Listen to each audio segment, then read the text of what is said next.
Good morning, cadets. In the previous video, we have solved some numerical problems, two numerical problems. Today also we will solve one more numerical problem on calculating the moments and calculating the forces, reaction forces. Look at the diagram. There is a ladder, 3-meter ladder, a 3-meter long ladder weighing 20 kilogram. Its weight is 20 kilogram. Leans on a frictionless wall. Leans on a frictionless wall. Its feet rest on the floor. Its feet rest on the floor 1 meter from the wall. 1 meter from the wall, as shown in this figure. Find the reaction forces of the wall and the floor. Find the reaction forces of the wall and the floor. See here, this is a 3-meter long ladder which is leaning on this frictionless wall. And look at this diagram. The weight of this ladder is 20 kg. So the weight of the ladder will be taken along the center of gravity. So here this represents the center of gravity G. So along the center of gravity we can draw the weight, that is equal to 20 kg force, 20 kg weight. Now reaction forces are two here. One is a reaction force F1 perpendicular to the wall, right? It is perpendicular to the wall, that is parallel to the ground. Another reaction force is F2. You can see here another reaction force F2, which is leaning.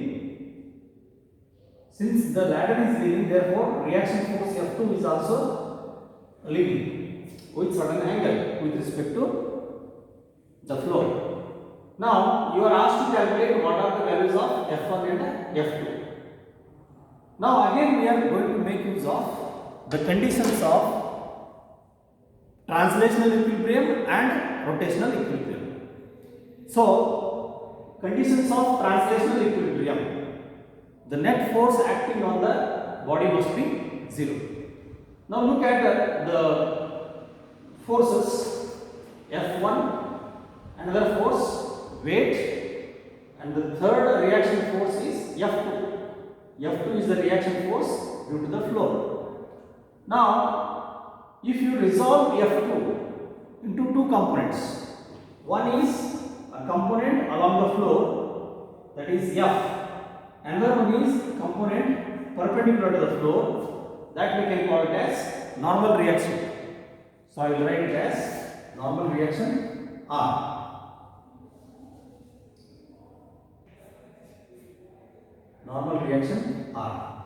Now you can see here this horizontal force which is acting along the force which opposes the sliding down of the ladder is nothing but the friction.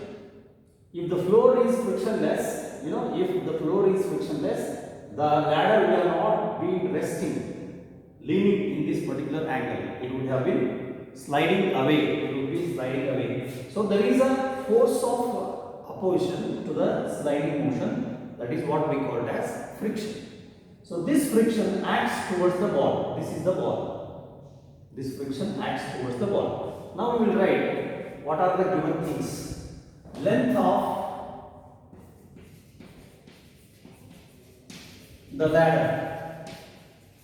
Length of the ladder is, I have taken from this diagram as AB. AB is equal to 3 meters. Then distance of feet from the wall. Distance of feet of the ladder from the wall. See, this is the wall. So distance of feet is given 1 meter.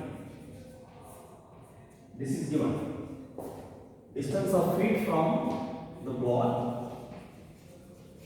Feet of the ladder. That is AC. AC is equal to 1 meter.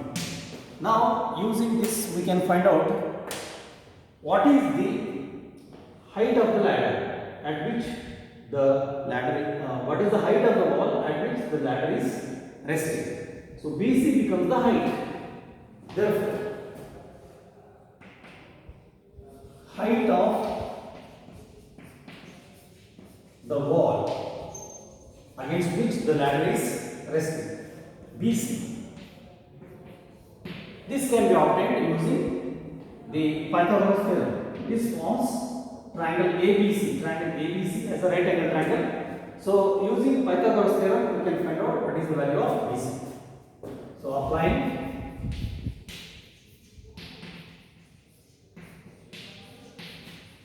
Pythagoras theorem, you can see here AB square is equal to AC square plus BC square. So we want BC. Therefore, BC square is equal to AB square minus AC square.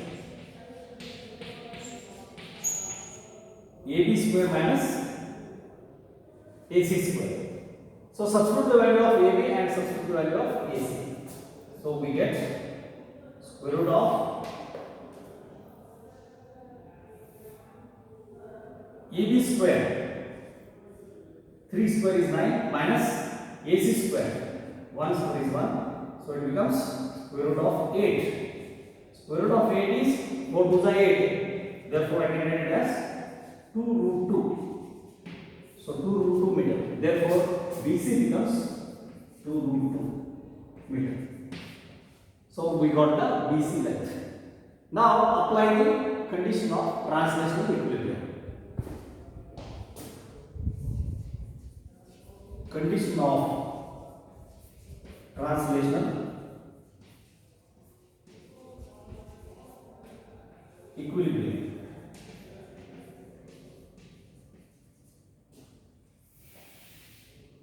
Look at the net force that are going to be 0.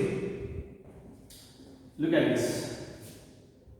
F1, which is towards left, the normal force towards left exerted by the wall, and F is the force acting towards the wall. They are parallel to each other and exactly in the opposite direction. Therefore, they must be balancing. If F1 is greater than F, then the ladder will be falling back in the opposite direction. Right? Therefore, F1 must be exactly equal to the force of friction. Here you can write F1 minus F equal to 0, where F is the friction acting towards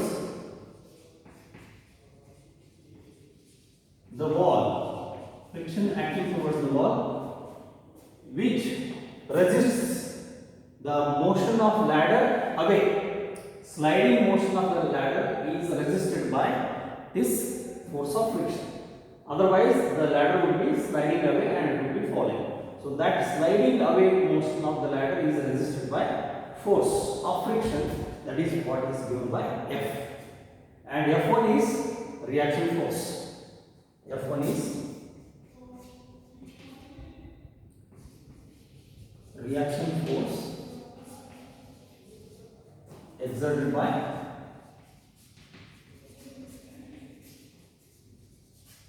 the wall. This is one pair of force which are equal. Next, look at this. The weight of the ladder along the center of gravity must be balanced by the normal force. The normal force here. So this normal force R is the component of F2. See here, the components of F2 here, I am writing here. Here, F2 vector is resolved into two components.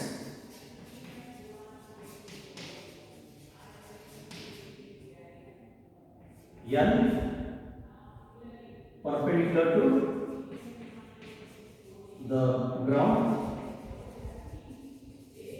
and it is not N here, I have taken R. So R vector perpendicular to the ground, and F vector along the ground, parallel to the ground. Yes. With this components of F2, I have got two components, R vector and F vector. F vector is equal to F1, I got it here. So this implies F vector is equal to F1. F vector is equal to F1. Magnitude of F1 is equal to F. In the same way, now I can write this, you can call it as equation 1. In the same way, I can write the vertical forces. These are horizontal forces. Now the vertical forces. Vertical forces are like this. R minus W is equal to 0. R minus W is equal to 0. This implies R is equal to W. Normal reaction is equal to normal reaction force is equal to weight of the ladder. So that is, this normal force acting vertically upwards balances the weight of the ladder. That's how the ladder is at rest. Ladder is stationary. Right? Now this is regarding condition of translational equilibrium. Now we will write the conditions of rotational equilibrium. Right? There we need to calculate the moments. Sum of the moments must be equal to 0. Sum of the moments acting about the point A must be equal to 0. What are those moments? Here, one moment is due to this horizontal force. This F1 multiplied by this perpendicular distance, that gives you anti-clockwise moment F1, and F1 into perpendicular distance BC. This gives you anti-clockwise moment. Anti-clockwise moment. This anti-clockwise moment must be balanced by the clockwise movement. What is the clockwise movement? You can see here.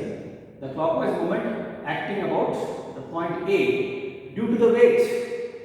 See here. Due to the weight. See here. If you continue this weight multiplied by perpendicular distance of the weight. Perpendicular distance of the weight is exactly going to be half of this. So if this is a 1 meter, then it will be exactly half.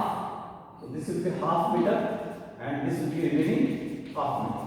So this half meter perpendicular distance into the weight gives you anti-clockwise clockwise moment. This clockwise moment balances the anti-clockwise moment, and thus the body is in rotational equilibrium. Let me write the equation for rotational equilibrium.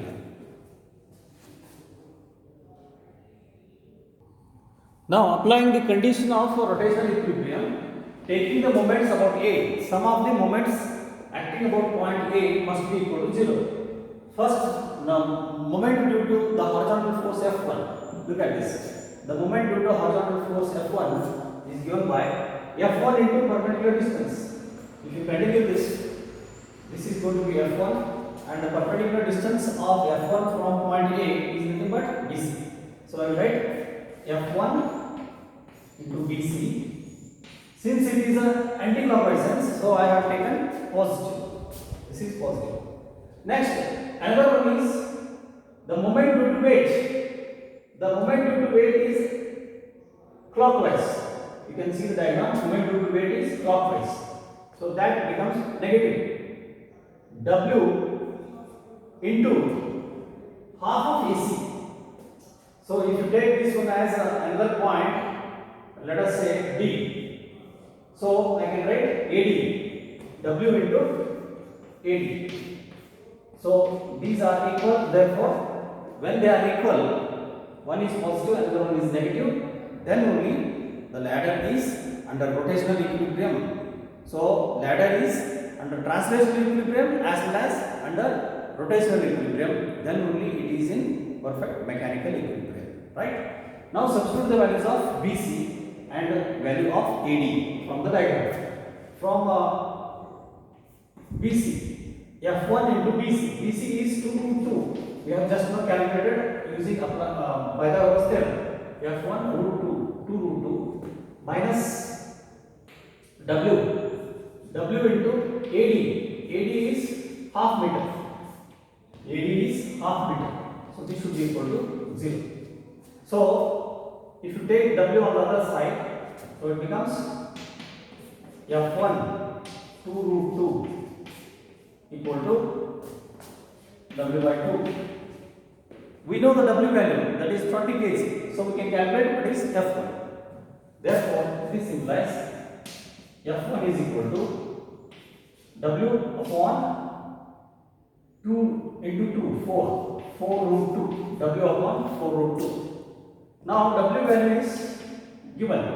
Here you can write W is equal to 20 kg into acceleration due to gravity. So 20 kg into acceleration due to gravity becomes 20 into 9.8. 20 into 9.8 becomes 196. 196 Newton. So this value I can substitute. This value I can substitute here. So 196 divided by 4 root 2. So that is the value. So if you cancel this, it comes out to be 4 4s are 16, 3 remains. So it becomes 49 by root 2. So if you calculate 49 by root 2, it comes out to be 34.6 Newton. 34.6 Newton. 34.6 Newton. Yes, this gives you value of one reaction force, that is F1. Now, from the previous equation, we know that F1 is equal to F. F1 is equal to F, that is force of friction. So, since F1 is equal to F, therefore I can write F is also equal to 34.6 Newton, that is force of friction. So friction force is also 34.6 Newton, and normal force, one normal reaction by the wall, normal reaction by the wall is 34.6 Newton. Now the next question is to calculate the N value, calculate the F2 value. So F2, how do we calculate? Look at this. F2 can be calculated using this vector diagram. Look at this vector diagram. If this is F2, right? Then F2 is resolved into two components. One is F, another one is normal reaction R. So we want to calculate F2. So F2 is equal to sum of these forces. You can use again Pythagoras theorem. So here F2 is equal to F2 square is equal to R square plus F square. So R square, what is R square? R square needs to be calculated. F square needs to be substituted. So F square is 34.6, and R we know R is equal to W. This R is equal to W. That is from this equation. R is equal to W. So W is already calculated 196. So I am writing the value of R which is equal to W as 196. 196 square plus F square. F square is 49 by root 2 whole square. 49 by root 2 whole square, that is 34.6 whole square.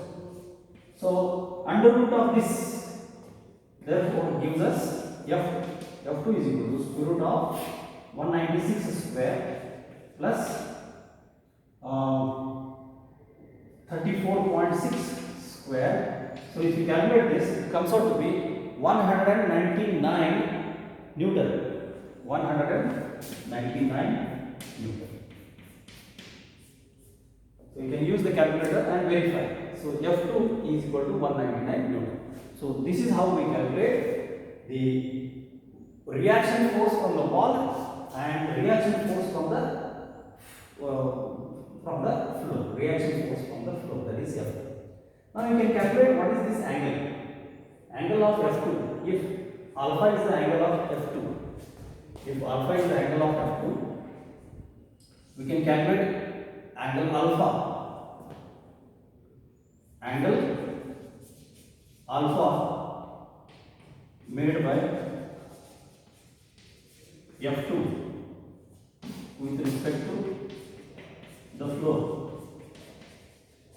We can write tan alpha, right? Tan alpha is equal to see here R by F. Tan alpha is equal to R by F. Substitute the value of R and substitute the value of F. Therefore, tan alpha is equal to R value. R value we got it as 196. And F value is 196 by 4 root 2. 196 by 4 root 2. 4 root 2 comes to the numerator. 4 root 2. So 196 cancels. So you are left with 4 root 2. So tan inverse of 4 root 2 gives us the angle alpha. Therefore, I can write alpha here as equal to tan inverse 4 root 2. Tan inverse 4 root 2. So if you calculate this tan inverse 4 root 2, if you use the table natural tangents, tan inverse of 4 root 2 gives us 80 degree. 4 root 2 means 4 into 1.414. It will be 5 point something. So tan inverse of 5 point, that value we should find out. So tan inverse of that value 4 root 2 gives us 80 degree. Therefore, alpha is equal to 80 degree. So this alpha which you have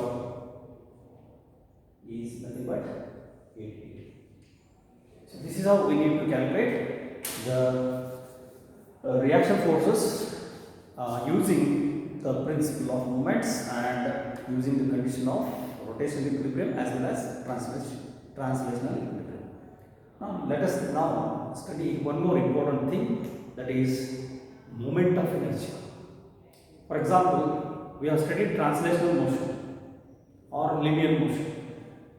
In the study of linear motion, the one which resists the change of motion is obviously the mass, and we have taken mass as the measure of inertia.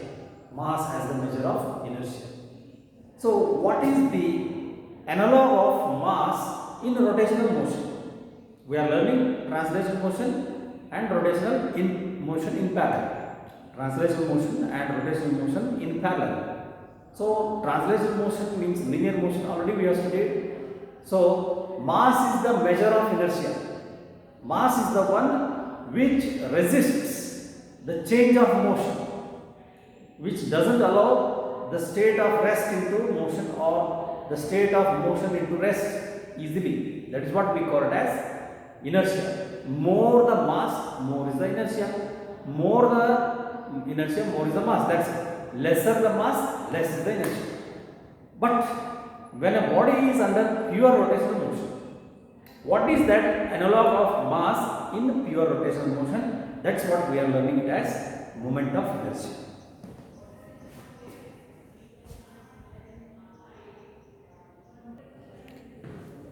Okay, now we are discussing a very important thing about body in rotational motion. So we have learned in translational motion, the mass is the measure of inertia.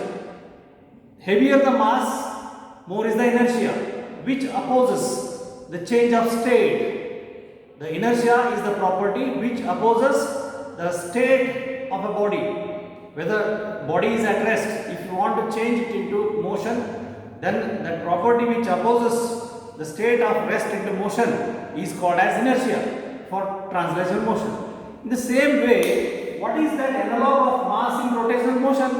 For example, if there is a fan, if you switch on the fan and allow maximum current, suddenly the fan will not go with high speed. It takes some time to reach the maximum speed. Similarly, when you switch off, suddenly the fan doesn't stop. The fan is already in high speed, having maximum angular speed, suddenly it doesn't come to rest. Then it takes certain time, even if you switch off, it takes some time to come to rest. What is that analog of inertia in rotational motion? That is what we are learning. It is called as moment of inertia. Right? For example, when the vehicle is in motion, suddenly when you apply the brake, the vehicle doesn't come to halt immediately. It continues to move because of inertia of the wheels. To give you example, more appropriate one is the train. The train doesn't come to halt immediately. That is mainly because of momentum also. But the train wheels, they do not come to halt immediately. They continue to move some time and slowly they come to halt. Even if you observe the train to set into motion, slowly the train picks up the speed and after some time its speed increases. So that property which resists the rotational motion is called as moment of inertia. Moment of inertia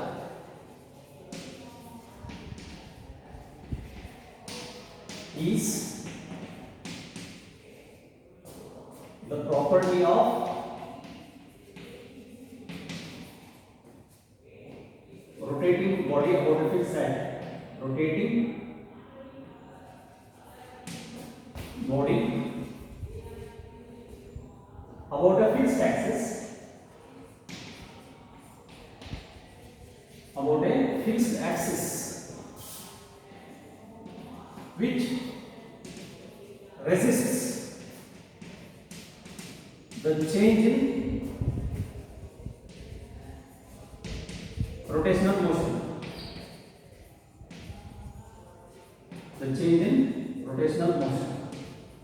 So in simple terms you can also call it as rotational inertia. So moment of inertia in simple term can be called as rotational inertia. But the exact term is moment of inertia. How is this come into play? Just like a mass. Let us study the pure rotational motion of a rigid body about a fixed axis. Pure rotational motion about a fixed axis. Let us say that it is undergoing an angular velocity omega, constant angular velocity omega. It's rotating about the fixed axis with constant angular velocity omega. So we have seen that the particles of this body undergo a linear motion or circular motion. They undergo circular motion with different velocities. V1 is the velocity of first particle. If this is second particle, then it will have V2 as velocity with the perpendicular distance R2. This one perpendicular distance R1. This is what we have already seen. Now we will calculate the kinetic energy of these particles. If the kinetic energy of the particles, the kinetic energy calculation, we are calculating the kinetic energy of a rigid body in rotational motion. This is what we are calculating first. Using this, we will be able to come to the calculation of the moment of inertia. Kinetic energy of the first particle of mass, let us say m1. This is of mass m2. So I will write it as k1. K1 is equal to half m1 v1 square. Rotation. This is kinetic energy when a body is in the linear motion, linear velocity v1. So this can be written as, substituting the value of v1. v1 is equal to r omega. v1 is equal to r omega. So this can be written as r1 omega. r1 omega. So if you substitute here, it becomes half m1 r1 square omega square. So this becomes the rotational kinetic energy of the first particle. Similarly, for second particle.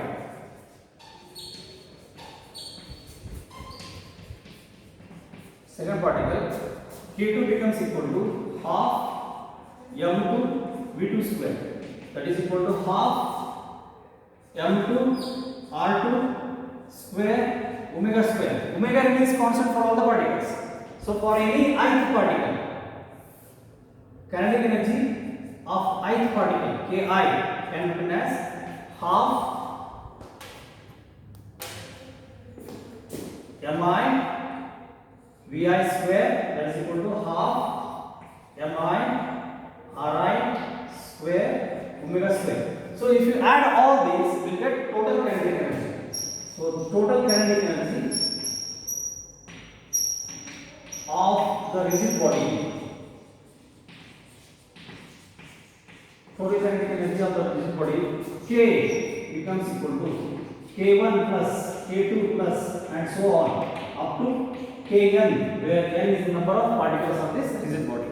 So this can be written as K equal to summation of all kinetic energies, summation of all kinetic energies, half mi vi square I equal to 1 up to n, that is equal to half.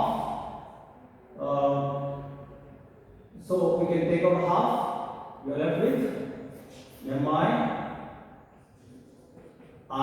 square omega square, mi ri square omega square I equal to 1 up to n. So this we can keep it in one bracket, half mi ri square omega square. So this can be written as I omega square. So where I plays the same role as m in linear motion, half mv square. Here it is half I omega square. This I is called as moment of inertia. I equal to 1 up to n mi ri square. So what is the meaning of this sum of mi ri square and all? We will learn in the next session. Thank you. Have a nice day.